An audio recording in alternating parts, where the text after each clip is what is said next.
안녕하세요. 백두산 금융연구소의 백두산입니다. 6월 21일 화요일 오후 4시 5분입니다. 미국장이 어제 휴장이었죠. 네, 그래서 오늘 아시아나 유럽 같은 경우는 특별한 이슈 없이, 시장을 움직일 만한 특별한 이슈 없이 그냥 차분한 움직임들을 보여주고 있습니다. 시장이 평상시에 막 3, 4%씩 급락하고 이런 게 일상이라고 말씀드렸죠, 지금은요. 그러니까 그런 일상 가운데 오늘 뭐 상승 중이긴 한데 뭐 0. 몇 프로군 1% 정도 상승하는 거는 그다지 일단 뭐 대세에 지장은 없는 거고, 뭐 반등이다 아직 이런 이야기를 하기도 좀 뭐한 거고, 애매한 상황이 지속이 되고 있습니다. 전반적으로 어떤 하락이 멈춰 있다 요 정도 느낌입니다. 요 정도 느낌. 하락이 이제 멈춰 있죠. 멈춰 있으니까 이제 어떤 이야기를 드릴 거냐, 멈춰 있어요. 완전히 멈췄으니까 일시정지가 아니고 정지니까. 정지라는 개념은 뭐냐, 이제 방향성 모색이 필요하다는 거죠. 위로도 올려칠 수 있는 거고, 또 삐끗하면 또 아래로 갈 수도 있는 거고요. 그죠? 그게 정지의 의미입니다. 하락이 일시정지 됐다라고 하면 그냥 계속 아래로 갈 거다라고 이야기를 해드리는 거지만, 그죠? 한 3거래일쯤 이렇게 옆으로 특정한 선을 지키면서 가만히 있으면 이거는 방향성 모색한다라고 일단 저는 그렇게 보고 있어요. 네. 이 정도 일단 이야기를 드렸고, 중국 증시가 이제 요즘 전 세계에서 가장 최근 몇 주간 흐름 중에서 중국 증시가 가장 강했는데, 그 중국 증시 같은 경우 일단 오늘부로 반등이 일단 멈췄다라고 할 수가 있을 것 같아요. 글쎄요, 이게 더 오르려고 멈춘 건지 아니면 그죠, 다시 방향이 꺾이려고 멈추는 건지 알 수 없습니다. 다만 이제 전 세계 최근 몇 주간 가장 전 세계에서 강했던 중국이 반등을 멈췄다는 거 좀 주목을 할 필요가 있을 거예요. 자세한 그림을 좀 보면서 이야기를 하면 좋을 것 같죠. 중국 증시 보시면은 이렇다고요. 지난 몇 거래일간 어딘가를 못 넘어가고 있죠. 상해종합입니다. 이건요. 상해종합인데 어딘가를 못 넘어가고 있죠. 여기를 어딘가 못 넘어가고 있죠. 이게 뭐 짧게 보면 3거래일, 길게 보면 5거래일째 어딘가를 넘지 못하고 있습니다. 이게 양봉이었다면 뭐 지지력 이런 이야기 하겠지만, 양봉이 아니고 이제 음봉이니까요. 이거를 좋게 봐주긴 어려울 거고, 못 가고 있는 와중에 음봉이 나왔으니까 오래간만에 일단 반등이 멈춘 거죠. 여기서부터 이렇게 올라오던 반등이 멈춘 거고, 여기서 이제 방향 모색이다 라는 거 말씀을 드렸습니다. 위로 더 오를 수도 있는 거고 와장창 할 수도 있는 거고 그렇다라고요. 그리고 말씀드렸다시피 중요한 자리는 여기라고요. 그죠? 중요한 자리 여기요. 이 라인, 이 밑에 있는 이 라인이 붕괴가 돼야 이제 좀 어떤 하방 포지션 이런 이야기도 좀 세게 할 수 있는 그런 자리. 이 자리가 중요하죠. 그죠? 왜 중요하냐? 여기 직전 고점 자리니까 중요한 겁니다. 이 자리가 넘어가 있냐, 붕괴되어 있냐는 좀 의미가 크겠죠. 해석을 하는 데 있어서요. 근데 일단 아무튼 일단 넘어가 있는 상태니까 그래도 아직은 좀 희망이 있는 거예요. 위로 더 올라갈 수 있다라는 희망을 품을 수 있는 자리입니다. 그죠? 근데 고민은 해야 되겠죠. 방향성에 대한 고민은요. 위로 갈 수도 있고 아래로 갈 수도 있고 뭐 그런 자리에 와 있습니다. 하여튼 다 같이 멈춰 있어요. 중국을 지금 좀 전에 살펴본 거고, 한국 증시도 오늘 보시다시피 이렇게 멈춰 있습니다.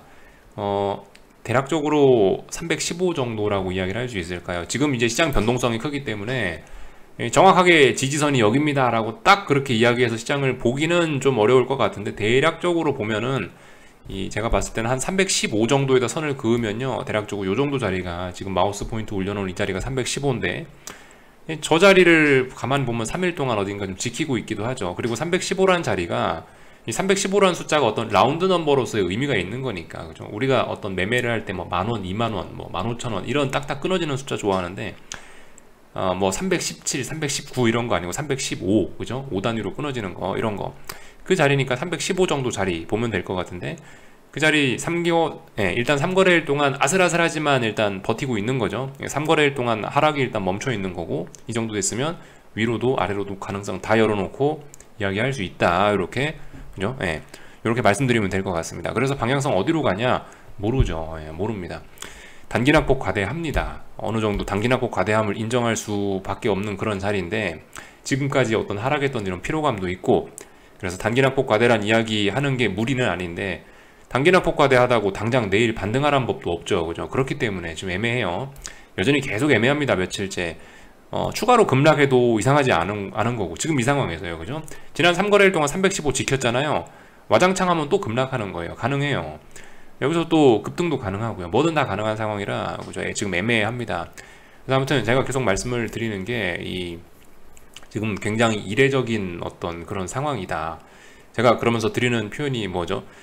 급락했지만 급락이 아니네요. 이렇게 이야기 드리잖아요. 그런 점들 생각을 해보시면은 이해가 좀 되실 것 같아요. 급락을 했음에도 불구하고 급락이 아닐 정도로 3% 하락이 아무것도 아닐 정도로 지금 이 상황은 굉장히 이례적인 상황이란 말이죠. 그러니까 여러분들이 이 대응하기도 쉽지가 않다라는 거예요. 물론 이런 상황에서 뭐 단타를 통해서 재밌게 즐기실 수도 있습니다. 뭐 생활비도 좀 벌어 쓰고 그럴 수도 있어요. 용돈벌이도 하고.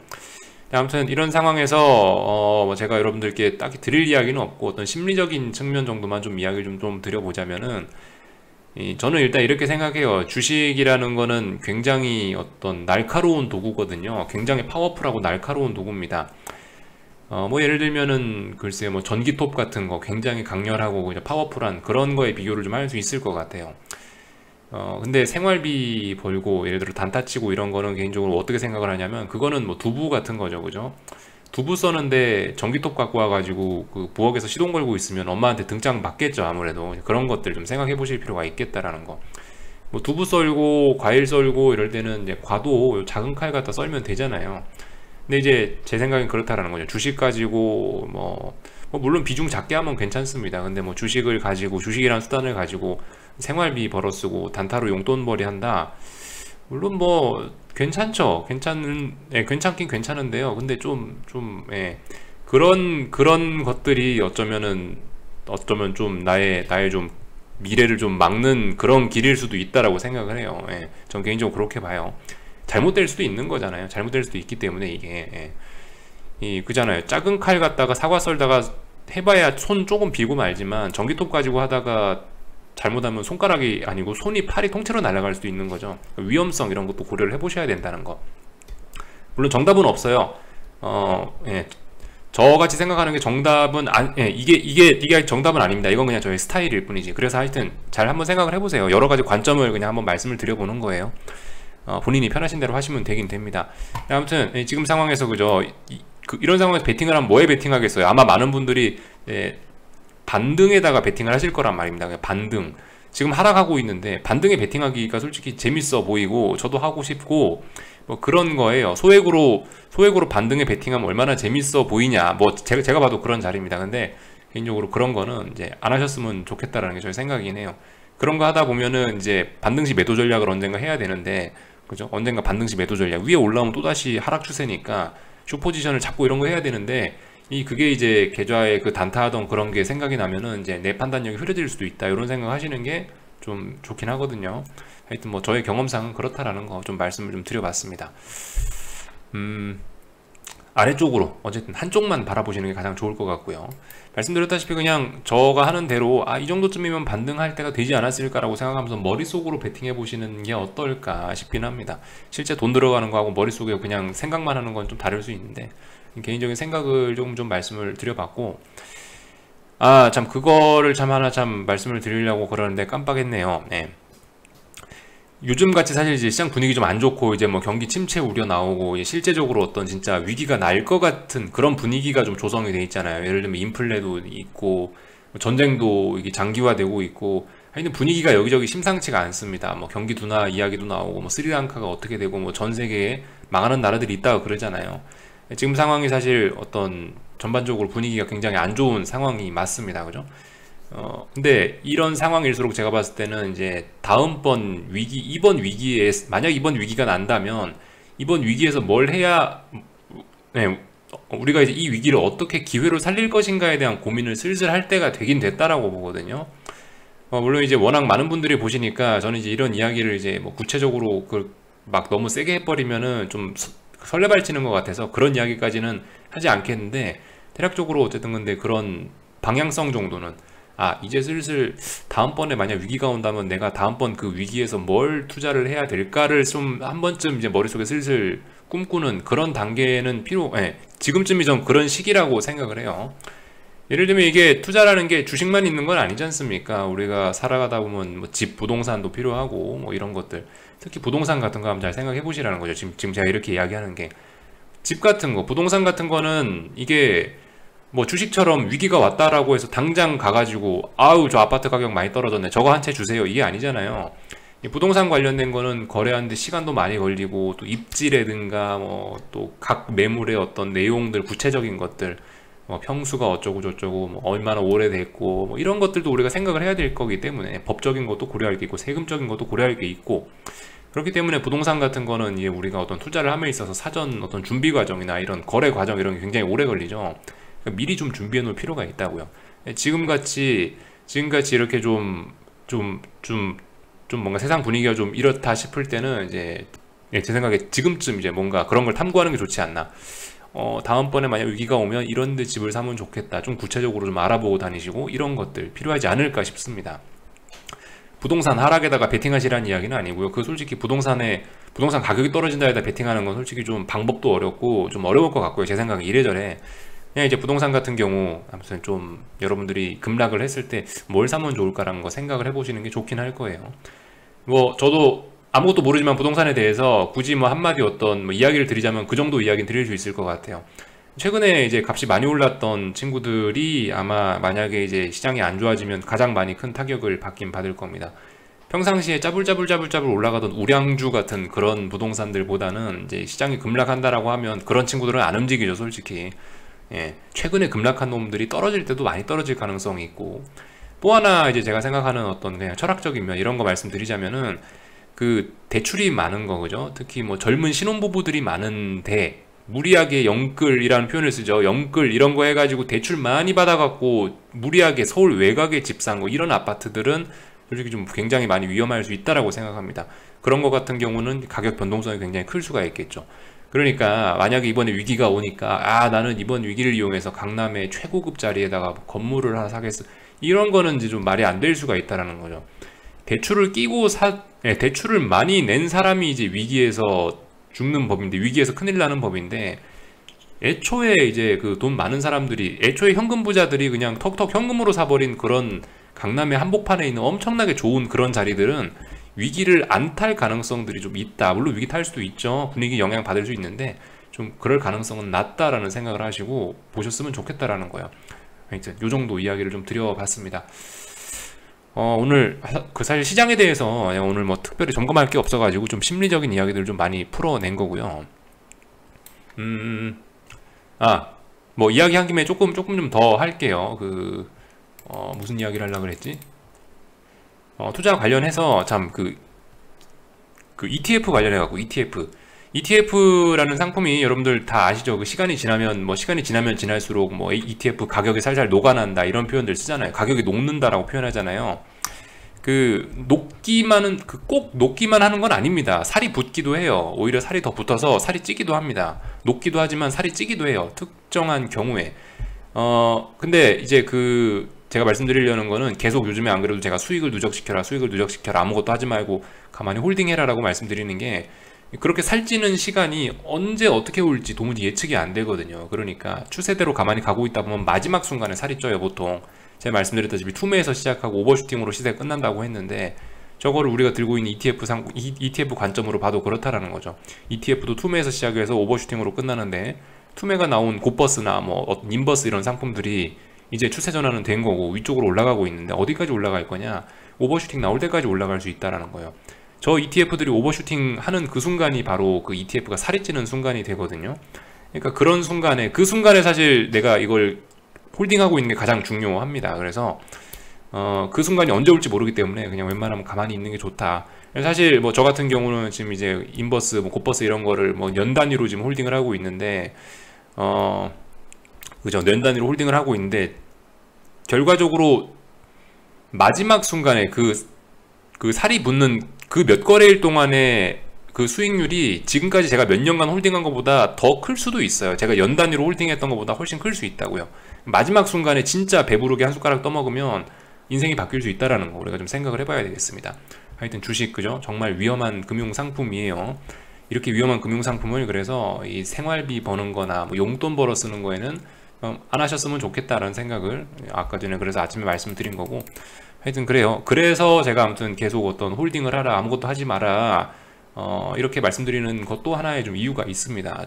저런 시세의 특징들 때문에 이런 것들 좀 말씀을 드렸고 하여튼 그래요. 이제 다시 시장 이야기 조금 좀 기술적인 이야기 다시 이런 거 좀 넘어오자면 참 제가 어제 참 드리려고 했던 이야기인데 어제 같은 경우 시장이 사실 굉장히 급락을 했었잖아요.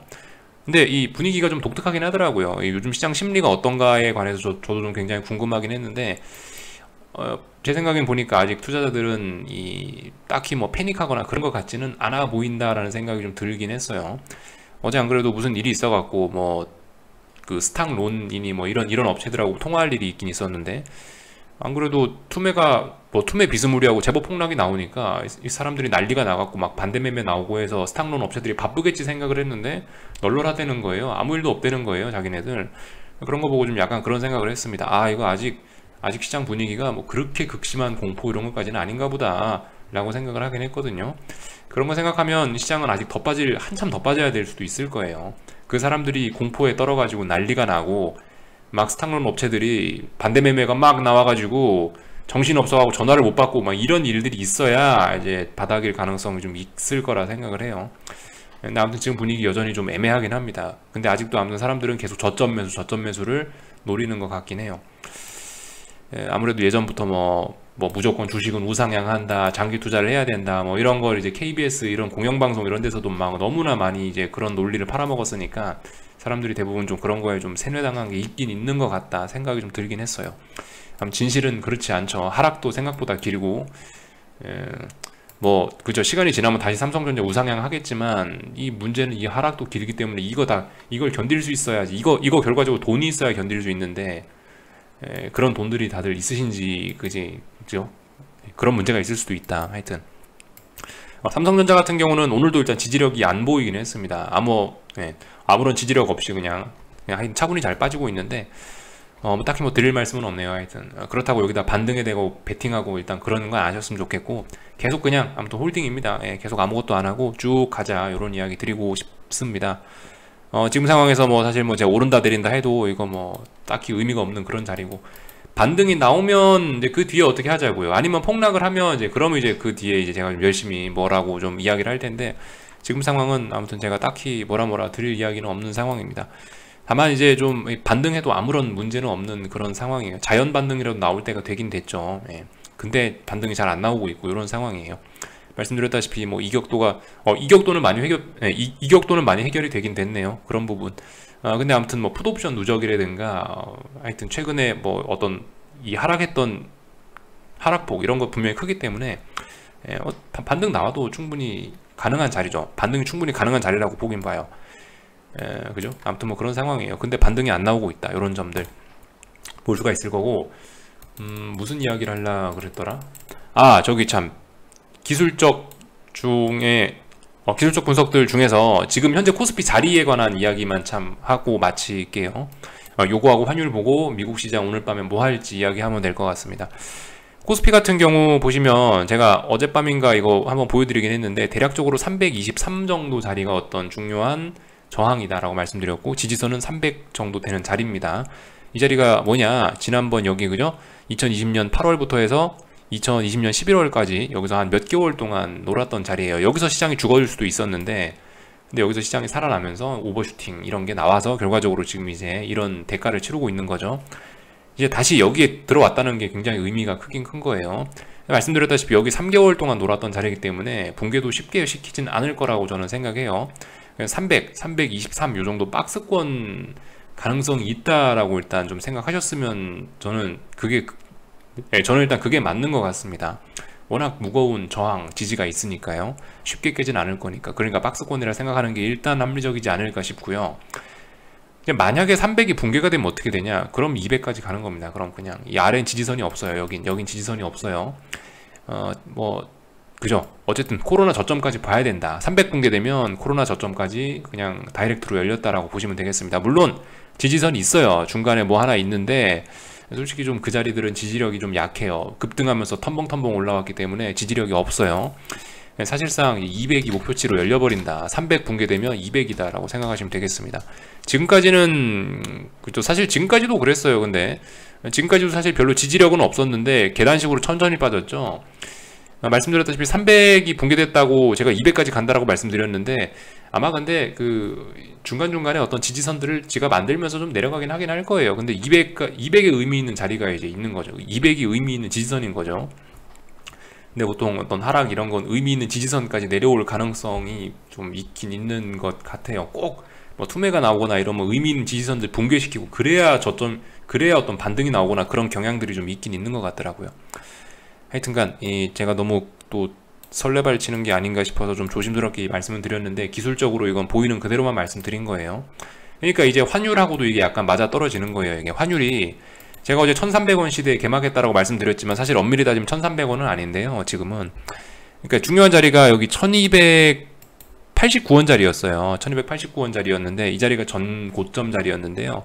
이 자리 지금 돌파 한작한 거예요. 그래서 오늘 지지력까지 확인했고, 이거 넘어가면은 이제 위쪽으로 올라가겠다는 얘기고 1300원 이제 현실화라는 이야기라, 그래서 이제 어제 1300원 시대라고 말씀드렸고, 중요한 건 1300원 넘어가면 이제 위쪽으로 저항이 없다고요. 신고가의 영역이라서 이제 뭐 100원 200원 단위로 시원시원하게 움직일 수도 있는 그런 자리라서 이제 조금 증시하고 환율하고 이제 조금 말이 된다라는 생각도 들어요. 아, 이제 300 붕괴되면 한국 증시도 밑에 매물대가 없다. 아, 1300원 환율이 넘어가는 위쪽으로도 저항도 없다. 이렇게 그죠? 대충 밸런스가 맞죠, 이제는요. 예. 이제 환율이고 주식이고 간에 둘 다 어떤 매물대는 일단 벗어나 있는 상황이고, 약간 뭐 신저가 혹은 신고가 이런 영역으로 들어가기 때문에 변동성 확대가 충분히 가능하다. 지금까지는 아무것도 아니었을 수도 있다라는 생각도 해볼 수가 있을 거예요. 예, 코스닥 시장 같은 경우도 뭐 어쨌든 그냥 하락이 정지가 돼 있는 상태라 딱히 여기다 대고 뭐 드릴 말씀은 없고, 얘도 낙폭과대 좀 그런 냄새도 있고, 그래서요. 아무튼 좀 다양한 이야기를 좀 했습니다. 정말 두서가 없이 그냥 떠들었네요. 오늘 자 미국 증시는 뭘 해야 될까요? 보시다시피 3710이라는 자리, 그리고 나스닥은 11250이라는 자리. 지금 현재 상황으로 봐서는 그죠, 위쪽에 그죠? 예, 일단 3710 위에 올라와 있으니까 오늘 지지력 테스트 하겠구나 생각하시면 될 것 같고, 나스닥도 그렇죠. 지지력 테스트 하겠구나. 아, 지지력 테스트 했고 뭐 벌써 아니면 오늘 위쪽으로 올라가겠구나 생각할 수가 있겠습니다. 하여튼 중요한 거는 제가 봤을 때 요 정도 자리쯤 될 것 같아요. 이 정도 자리가 좀 중요할 것 같습니다. 사실상 오늘 밤에 저항 테스트 3750 한다고 보시면 될 것 같긴 해요. 3750 S&P 3750자리가 어떤 자리냐면 지난 4거래일 동안 저항이었고, 이 자리가 어떤 무거운 매물대죠. 이거 3750 돌파 한착 하면은 위쪽으로 3900까지 열리는 거겠죠. 그래서 그 자리 잘 보시면 되겠고요. 나스닥은 이미 매물대를 돌파 한착 했어요. 그래서 나스닥은 사실 11780까지는 이제 일단 위쪽으로 열린 상황입니다. 그래서 그까지는 일단 갈 수 있죠. 예. 근데 갈 수 있을지 없을지는 일단 지켜보자고요. 예, 그 부분은 오늘 밤에 지켜봐야 될 부분이고, 그리고 저기 빅스 같은 것도 그죠, 한 번씩 잘 보셔야 되는 게 지금 중요한 어떤 자리 테스트 하고 있는 거잖아요, 그죠? 빅스 같은 것도 33.4라는 자리 지지력이 아니고 저항 테스트 하고 있는 거니까요. 뭐 이런 관점으로 보셔도 괜찮으시겠고요, 그죠?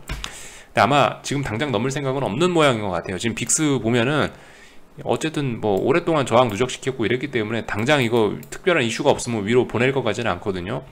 특별한 이슈 근데 이번 주 없단 말이죠. 경제지표 발표 이런 거 없어요. 목요일 날에 파월의장 연설이 있는데 특별한 이야기 할 것 같지는 않고, 그런 점들 생각해보면 빅스는 좀 죽지 않을까. 빅스가 죽으면은 아무래도 시장이 일단 급락은 안 하겠다 혹은 반등하겠다라는 신호로 받아들일 수가 있겠거든요. 저는 일단 개인적으로 그렇게 보고 있어요. 근데 아무튼 중요한 건 33.4라는 자리 여차하면 또 뚫고 올라올 수도 있는 상황이니까 그 자리에 대한 저항 테스트 보자라고 이렇게 이야기를 좀 드려봤습니다.